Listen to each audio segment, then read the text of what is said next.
नमस्ते दोस्तों, मेरा नाम अर्जुन है। मैंने थोड़ा आगे वाला बताया था, ये अब थोड़ा देखो कि ये वाला था, वो थोड़ा अलग था वो। हाँ, तो मैं इसलिए इतना धीमे बोल रहा हूँ क्योंकि मैं बहुत थका हूँ। आज का दिन ही ख़राब है। आज संडे है, कोई बात नहीं, लेकिन आज थकान बहुत है। इसलिए आज गर्मी भी बहुत है, इसलिए मैं सोचा चलो, मैं अपनी बहन को खिला रहा था, तो मैं सोचा मैं उसको ऐसे दौड़ के खिलाता हूँ। तो मैं सोचा क्या, अरे यार अब मैं थक गया, तो अभी वो अपनी गोदी में सही है ना, अच्छी मस्त सही है। तो मैं तो इसको खिला रहा था, हंसा रहा था, क्योंकि वो तो हंसती है मैं जब ऐसे दौड़ के खिलाता हूँ। तो मैं थक गया फिर, और मुझे गर्मी भी लगने लगी। मैं पंखे में आके लेट गया। मैं 1-2 मिनट तक ऐसे ही लेटा रहा। तो मैं सोचा यार क्या करूं, मतलब मैं पंखा और कूलर चल रहा, फिर भी मैं ठंड नहीं आ पा रही। तो मैं सोचा ये बात मैं आपको बता दूं। और मेरा पार्ट 8 भी बन गया था।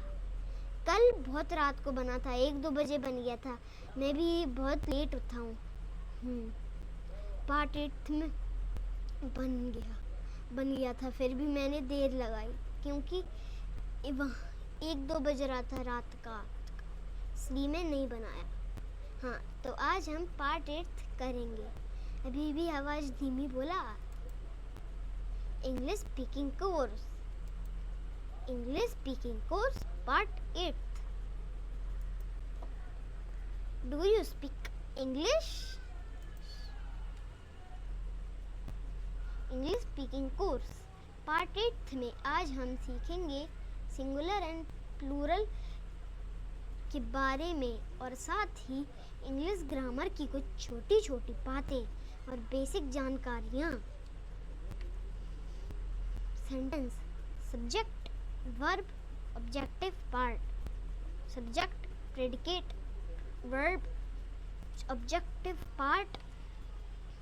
सब्जेक्ट वो होता है जिसके बारे में सेंटेंस में या तो सिर्फ उसकी अवस्था, स्टेट के उसके गुण आदि के बारे में बताया हुआ होता है, या फिर सब्जेक्ट वह होता है जो सेंटेंस में किसी काम को करता हुआ बताया जाता है।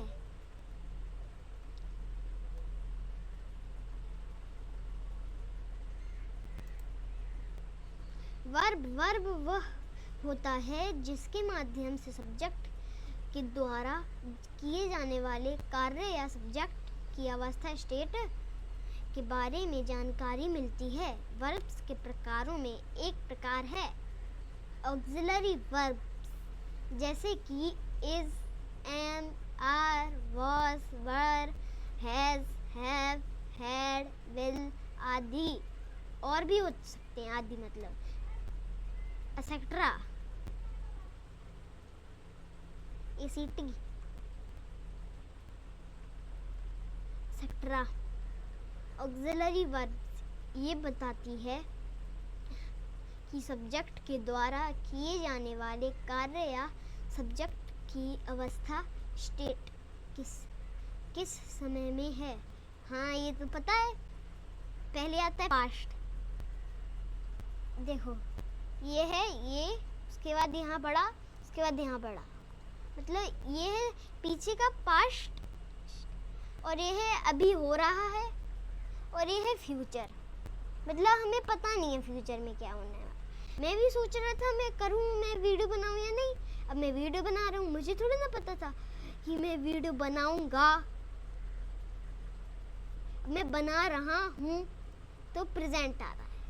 अभी बना रहा हूँ ना, अभी आप देख रहे हो, मतलब मैं अभी बना रहा हूँ ये वीडियो। जब ये अपलोड होगी ये पास्ट हो जाएगा। इसका मतलब ये है, अगर हम जो अभी बना रहे हैं वो लाइव होता है।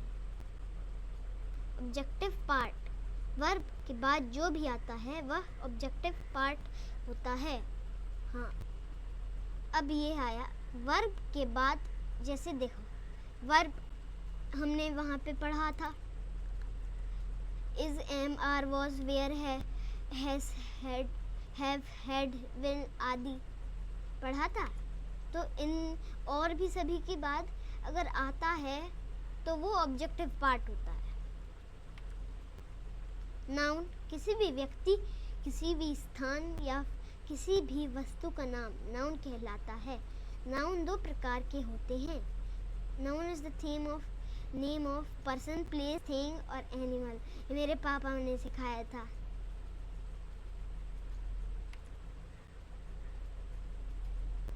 सिंगुलर जब सब्जेक्ट किसी एक व्यक्ति, एक वस्तु या एक स्थान के बारे में बोध कराए। एग्जाम्पल पंकज, पंकज जैसे वो आदमी है। फादर नाम है। पेन कोई वो है, एक थिंग है। थिंग, पर्सन, प्लेस, थिंग और एनिमल बोला था, तो उसमें पर्सन भी आ रहा है, सन आ रहा है, और फादर भी आ रहा है, पेन भी आ रहा है, मैन भी आ रहा है, वुमेन भी आ रहा है। बोध कराए सब्जेक्ट सिंगुलर, सिंगुलर। अब उसके बाद एस लग जाएगा। सिंगुलर मैंने पढ़ा नहीं था। प्लूरल जब सब्जेक्ट सिंगुलर है, प्लूरल जब सब्जेक्ट एक से ज़्यादा। हाँ ये तो इसका ये है ना, सबसे ज़्यादा वस्तु या एक से ज़्यादा स्थान के बारे में बोध कराए। Example Pankaj and Rajesh. Parents, pens, man, women. जैसे पेरेंट्स माता पिता, दो दो आ रहा है मतलब एक से ज़्यादा है। पेन्स एक से ज़्यादा। अगर पेन हमने यहाँ पे करा था, ये सिंगुलर है, और हम यहाँ पे प्लूरल कर रहे हैं इसलिए पेन्स। मैन, MEN क्यों है? क्योंकि हम MANS तो लिख नहीं सकते, मांस हो जाएगा वो तो। मांस है ना, सही बोला। मांस, मांस क्या होता है, इसलिए MEN, मैन। अगर एक से ज़्यादा होगा तो मैन, और एक से ज़्यादा एक से ज़्यादा औरत होगी तो वुमेन, ME आएगा। लेकिन दोनों का सेम साउंड है, वुमेन, वुमेन, लेकिन होता वो अलग है।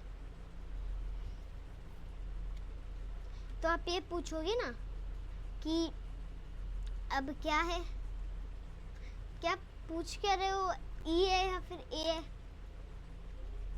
प्रोनाउन, प्रोनाउन वो होता है जो नाउन की जगह पर प्रयोग किया जाता है। Example I, we, you, he, she, this, that, they, these, those. Ravi मेरा दोस्त है, वो मेरी मदद करता है। Ravi is my friend, he helps me. बार बार रवि कहने से के बजाय हमने वो शब्द का प्रयोग किया है। कहाँ पर वो ही एक प्रोनाउन है, प्रोनाउन है ही।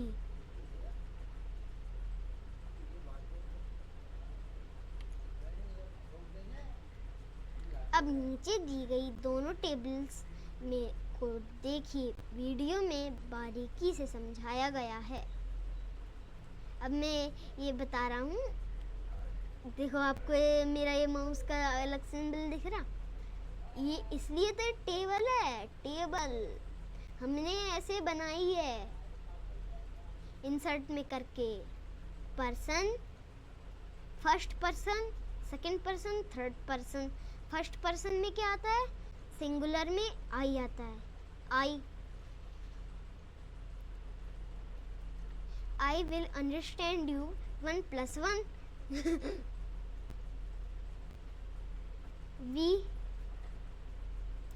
हाँ चलो, प्लूरल में वी कहते हैं। वी विल यू एक मिनट चलो प्लूरल वी यू वी अब ये है ना एक मिनट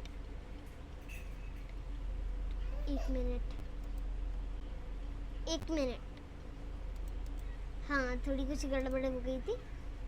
अब नीचे दी गई दोनों टेबल्स को देख। हाँ first person I we, second person dash मतलब एम्प्टी। दोस्तों ये कुछ खाली है डैश है ना, डैश खाली।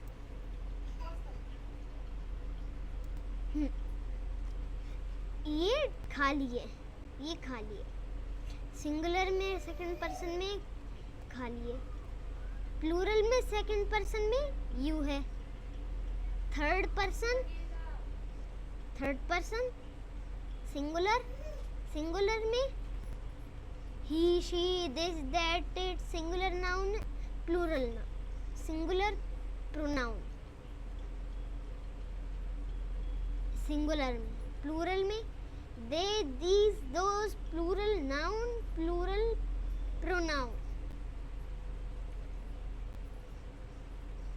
Auxiliary verbs, auxiliary present past future, be होना। एक मिनट,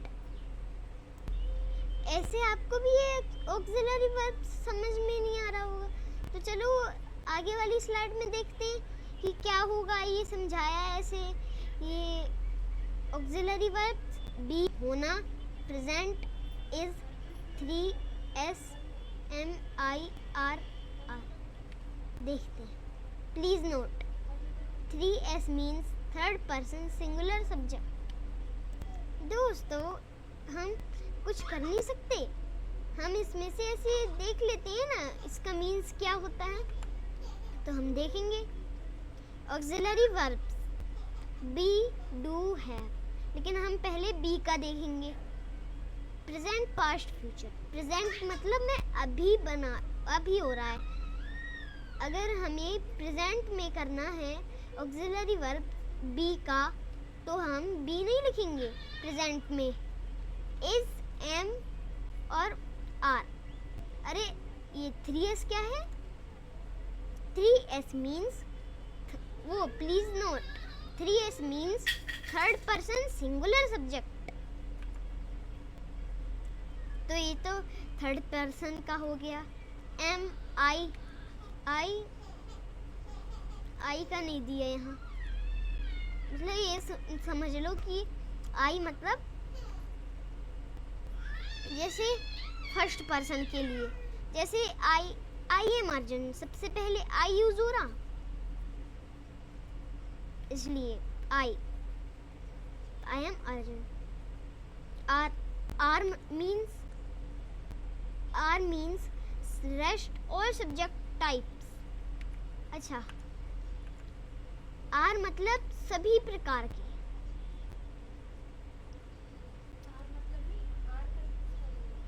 आर का यूज सभी सब्जेक्ट में होगा।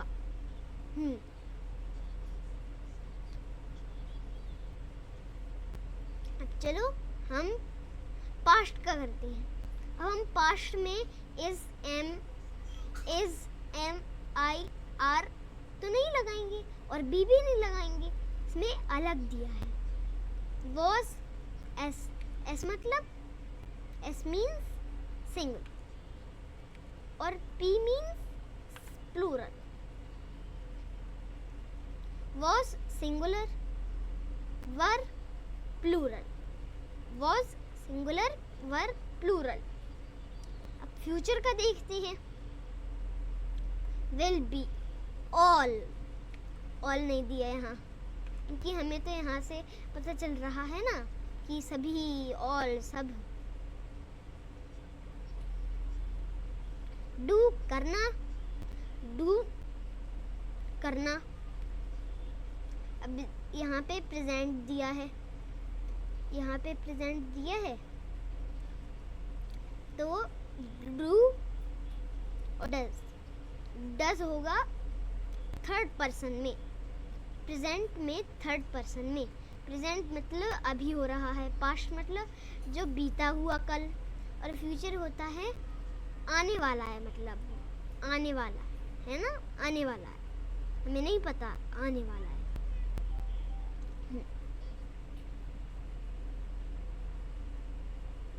डू डज प्रेजेंट है डू का, हम डू तो ऐसे लिखेंगे नहीं, लेकिन इसमें तो डू लिखा है तो हम करेंगे। तो डज होगा थर्ड पर्सन, मतलब थर्ड पर्सन में होगा। और पास्ट का डिड मतलब सभी, डिड मतलब सभी, डू का पास्ट डिड सभी का। फ्यूचर में क्या होगा, विल डू। अब यहाँ पे डू तो नहीं कह रहे हैं, विल डू कह रहे हैं। हैव पास होना, तो ये तो हो रहा है ना। विल डू फ्यूचर, हम ऐसे थोड़ी ना बोल रहे हैं इसको कि हम ऐसे बोल रहे हैं विल डू मतलब फ्यूचर में होता है डू, हम इसके साथ लगा रहे हैं विल डू। हैव पास होना, कर चुका होना, हैव पास होना या फिर कर चुका होना। Has three person, have are means, हाँ आर मीन्स सभी सब्जेक्ट टाइप का, हाँ हैव सभी में आता है। और हैज लगता है थर्ड पर्सन में। हैड ऑल सभी। पास्ट में हम हैव को क्या बोलेंगे, हैड। और प्रेजेंट में क्या बोलेंगे हैव को, हैज थर्ड पर्सन के लिए, और हैव तो सबके लिए।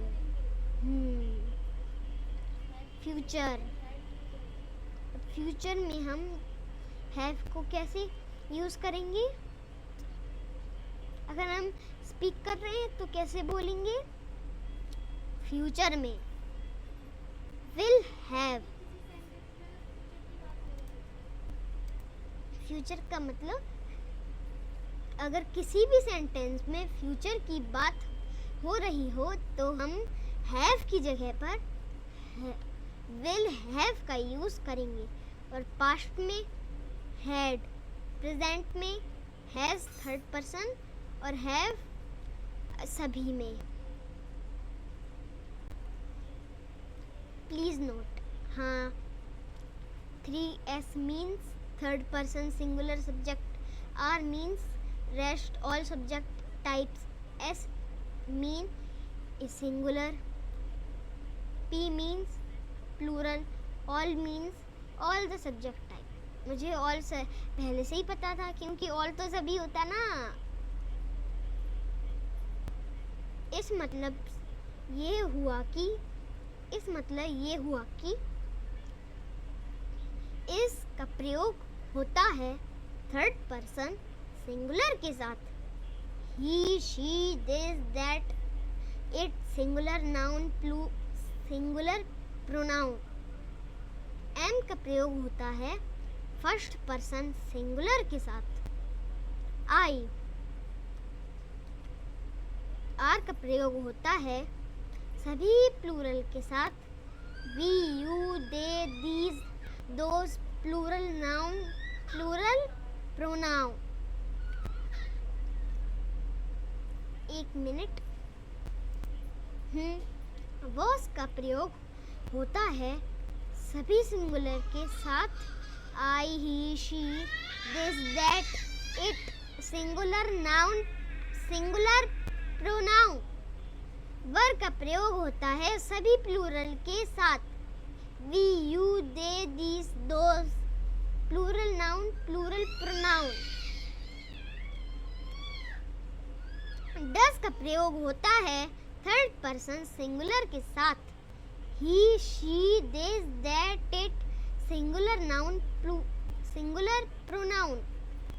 डू का प्रयोग होता है थर्ड पर्सन सिंगुलर के अलावा सभी के साथ I, we, you, they, these, those, plural noun, plural pronoun. Does का प्रयोग होता है थर्ड पर्सन सिंगुलर के साथ। हाँ, ये तो हो गया ना। हैज का प्रयोग होता है थर्ड पर्सन सिंगुलर के साथ। He, she, this, that, it, singular noun, singular pronoun. Have का प्रयोग होता है थर्ड पर्सन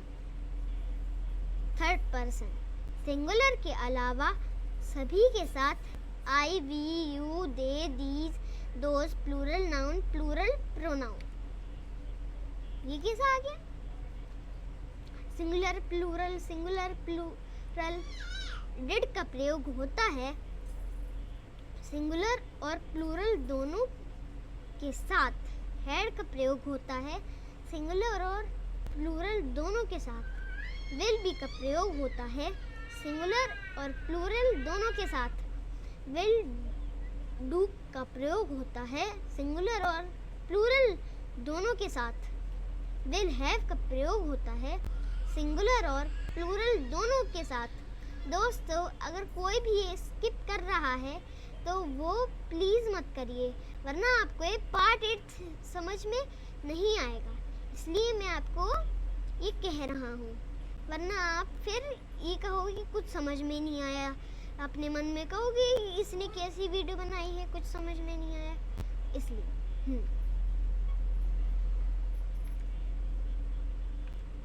विल हैव का प्रयोग होता है सिंगुलर और प्लूरल दोनों के साथ। चलो तो हम करते हैं। अब आ गया ये this, that, these, those. This, that, these, those, singular plural. This, that, these, those ये है। इसमें नियर, पास, फार, दूर, मतलब उनमें कौन कौन किस किस का यूज करा जाता है। ये दिस, दैट, दीज, दोज का मतलब क्या होता है? नियर, पास, फार, दूर। मतलब नियर, पास में इसकी लाइन में पास पास का बताएंगे और फार मतलब दूर दूर का बताएंगे। सिंगुलर एक, नियर। दिस, अगर हमें एक चीज की बात हो रही है तो दिस, और प्लूरल एक से ज्यादा की बात हो रही है तो हम लिखेंगे दीज। दीज लिखेंगे, दीज। एक से ज्यादा, जो एक से ज्यादा हो, प्लूरल, लेकिन वो प्लूरल है। दीज और दोज। नियर, पास में दीज, फार, दूर में दोज। जैसे मेरे पास एक चीज है और मैं उसको रख रहा हूँ अपनी टेबल पे, और एक है मैं बहुत सारी चीज को दूर, पास में रख रहा हूँ, और फार, दूर। अब दूर में मैं एक चीज को बहुत दूर रख रहा हूँ मुझसे, तो वो दैट आएगा। और मैं उसको दूर रख रहा हूँ उसके जितना, लेकिन वो एक से ज्यादा हूँ, वो होता है दिस, दैट, दीज, दोज। अब आपको ऐसे ही समझ आ गया होगा कि दिस, दैट, दीज, दोज कैसे होता है। This, these, this, this, these, these, this, मतलब आप ऐसे समझ लो, this, this, these, that, those, उन पे ऐसे ध्यान दो। THE लगा दो यहाँ तो दिस हो जाएगा, लेकिन आप ऐसे ही याद करना, दिस और दीज यहाँ पे है। मतलब सिंगुलर में सिंगुलर और ये एक से ज़्यादा, पास में, और दैट, दोज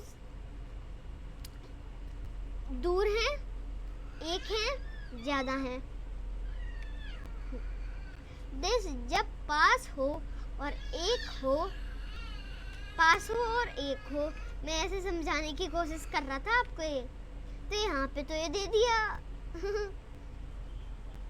दिस जब आप पास हो और एक हो, दिस यहाँ पे भी दिस दिया। दैट जब दूर हो और एक हो, दीज जब पास हो और एक से ज्यादा हो, दोज जब दूर हो और एक से ज्यादा हो। एग्जाम्पल, ये एक पेन है, दिस इज अ पेन। वो एक पेन है, that is a pen. That is a pen मतलब ये दूर है और ये पेन है। These are pens, वो पेन हैं। नाउन और प्रोनाउन के अलावा सब्जेक्ट में जिरंड और इन्फिनिटिव्स का भी महत्व है। जिरंड, जब भी सब्जेक्ट में कोई क्रिया आती है तो उस क्रिया के साथ इंग लगाकर उसे नाउन बनाना पड़ता है, या फिर उस क्रिया से पहले टू लगाकर उसे नाउन बनाना पड़ता है। अगर इंग लगाया तो क्रिया के उस रूप को जिरंड कहते हैं, और अगर टू लगाया जाता, टू की लगाया तो क्रिया के उस रूप को इन्फिनिटिव कहते हैं। जिरंड वर्ब प्लस इंग। जिरंड मतलब वर्ब प्लस इंग, वर्ब प्लस इंग। Infinitive two plus verb, two plus verb. Examples, पढ़ना उसकी आदत है, रीडिंग इज हिज हैबिट। इसको हम रीडिंग इज हिज हैबिट कर रहे हैं, लेकिन हम इसको नाउन बनाने टू लगा के, to read is his habit. बिना समझे पढ़ना खराब आदत है, reading without understanding is a bad habit. To read without understanding is a bad habit. गाना गाना एक अद्भुत गतिविधि है। Singing is an amazing activity. अगर हमें इसको टू से इन्फिनिटिव टू, और ये है जिरंड और ये है infinitive. To sing is an amazing activity. लोगों को मनाना आपके बस की बात नहीं है। Convincing people is not your cup of tea. हाँ, एक बात है। कन्विंसिंग और to convince people is not your cup of tea. लोगों को मनाना आपके बस की बात नहीं है। एक से ज्यादा उम्मीद करना आपको निराश कर सकता है।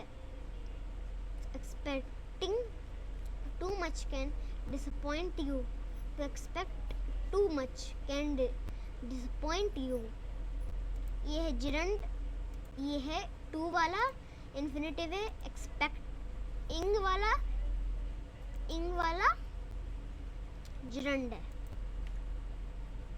Types of verbs, main verbs मुख्य क्रियाएं, मेन वर्ब्स मुख्य क्रियाएं।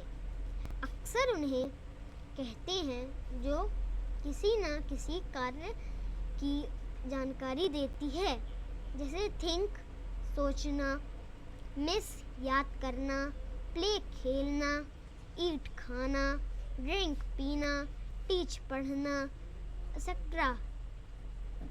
प्ले खेलना, ईट खाना, ड्रिंक पीना, टीच पढ़ाना एक्सेट्रा। किसी भी तरह का काम, चाहे वो शारीरिक हो या मानसिक।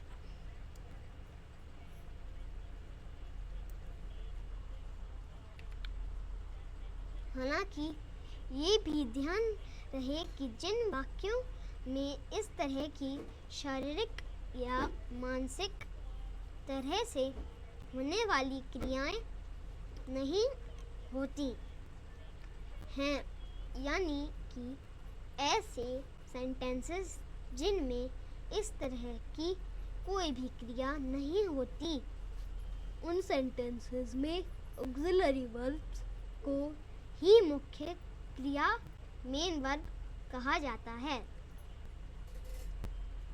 ऑक्सिलरी वर्ब्स सहायक क्रियाएं। ऑक्सिलरी वर्ब्स मुख्यतः वो होती हैं जो सेंटेंस में सब्जेक्ट की अवस्था स्टेट के बारे में बताती है।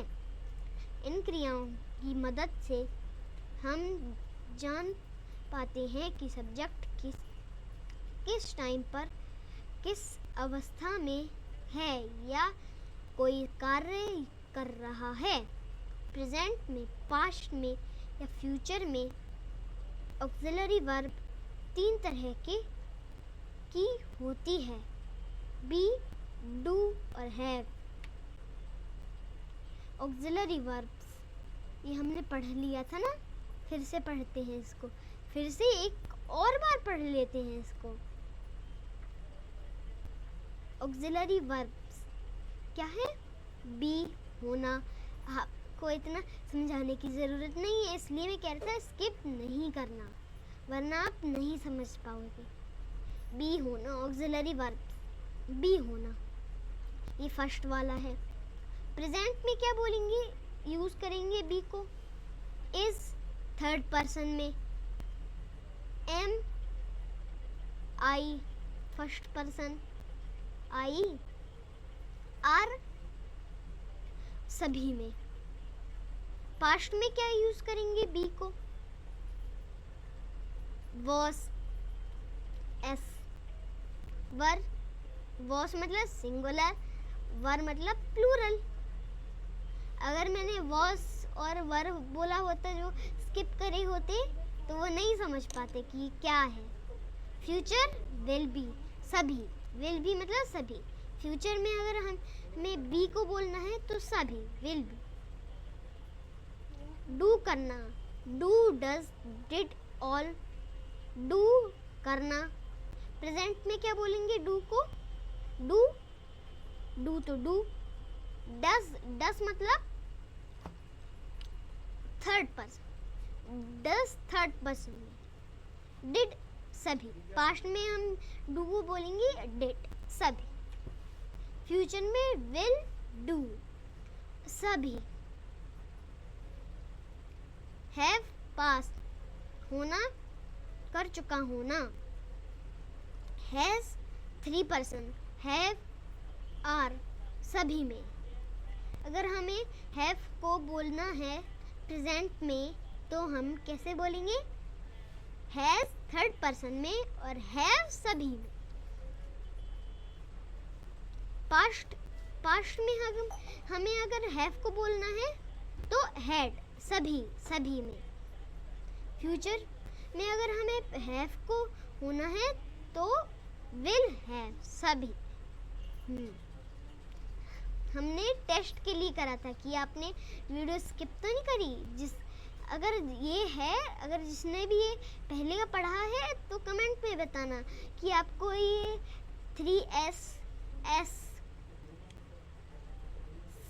All, 3S, all, 3S, R, all का मतलब किसी को भी आया हो तो मैं आपको कहता हूँ कि आपने स्किप नहीं की है। अगर जिसने भी स्किप करी होगी तो फिर ये चीटिंग होगी। मतलब किसी ने पहले का देख लिया होगा, स्किप कर दिया होगा यहाँ का, फिर पहले का देख रहा होगा, फिर उसने ऐसे कर दिया कमेंट, तो ऐसा ही चीटिंग मानी जाएगी। तो आपको रूल पता है क्या करना है तो करना, आप मुझे बताना आपको भी कितना समझ में आया ऑक्सिलरी वर्ब्स में बी, डू, हैव के बारे में। तो ये सब अब ये मैंने फिर से कर दिया था।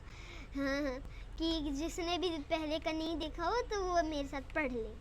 हाँ, please note 3S means third person singular subject, R means rest all subject, मतलब सभी टाइप के, मतलब सभी, इसलिए तो मैं R का मीन सभी कह रहा हूँ।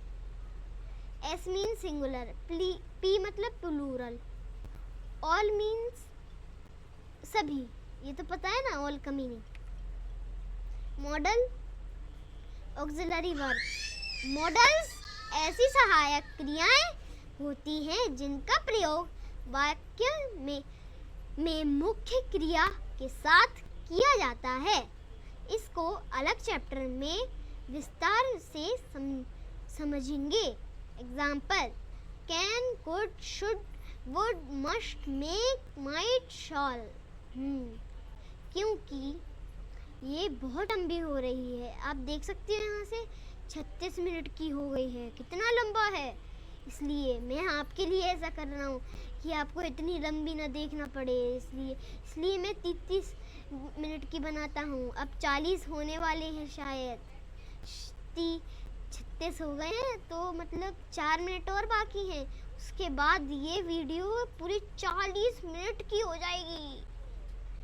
Semi modal verb, semi modal verbs वो मॉडल वर्ब्स होती है जो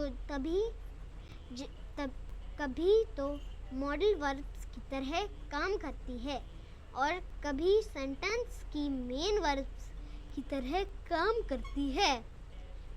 इसको अलग चैप्टर में विस्तार से समझेंगे, मतलब डीप से, क्योंकि ये बहुत लंबी हो रही है वीडियो, मैं इतना नहीं बना सकता।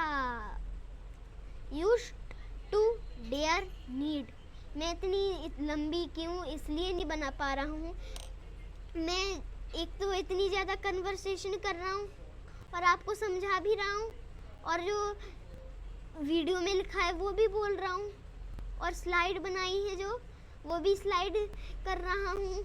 मैं 5-5, 6-6 काम एक साथ कर रहा हूँ, और आप ये समझ रहे हो कि ऐसी इसी वीडियो में बना दो तो 1 घंटा 2 घंटा हो जाएगा यार, आप नहीं समझते हो इस बात को, इसलिए मैं इतनी लंबी नहीं बना रहा हूँ आपके लिए।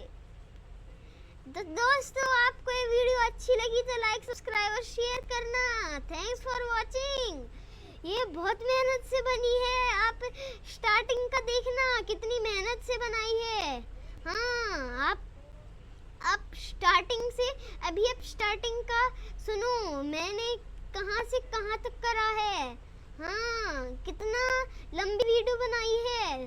अभी आपको लग रहा होगा कि ये कितनी छोटी सी होगी, लेकिन अगर चलते जाएंगे तो बहुत लंबी है। हाँ, आप भी यार कहोगे इतनी मेहनत लगती है। और जब भी बनाता हूँ तो पता नहीं, जब मैंने फर्स्ट डे का बनाया था वो पार्ट 1 बनाया था, अरे यार, लेकिन हमें दिक्कत आई थी, कोई बात नहीं, लेकिन हमने उसको भी कर लिया था। तो फिर हमने सोचे अब इतनी मेहनत से तो सही है, ऐसे ही बनाओ। तो हमने बहुत मेहनत से बनाया है, first day, second day, third day से लेके 7th डे तक, और ये भी बहुत मेहनत से बनाया है। तो दोस्तों, आपको ये वीडियो अच्छी लगी तो लाइक, सब्सक्राइब और शेयर करना और कमेंट करना। मैंने जो ऑक्सिलरी वर्ब्स में पूछा था, आप प्लीज कमेंट करना, मैं भी तो देखूंगा कि आप क्या समझे इस वीडियो में, मैंने पहले ही कह दिया था। Thanks for watching. और ये हमने ढूंढ के बनाई है, आपको ऐसा लग रहा है ये सब मैंने ढूंढी है, वरना ये नहीं होता। चलो, तो तो अब करते हैं वरना 40 मिनट होने वाले हैं। चलो बाय बाय। 40 मिनट करके माना।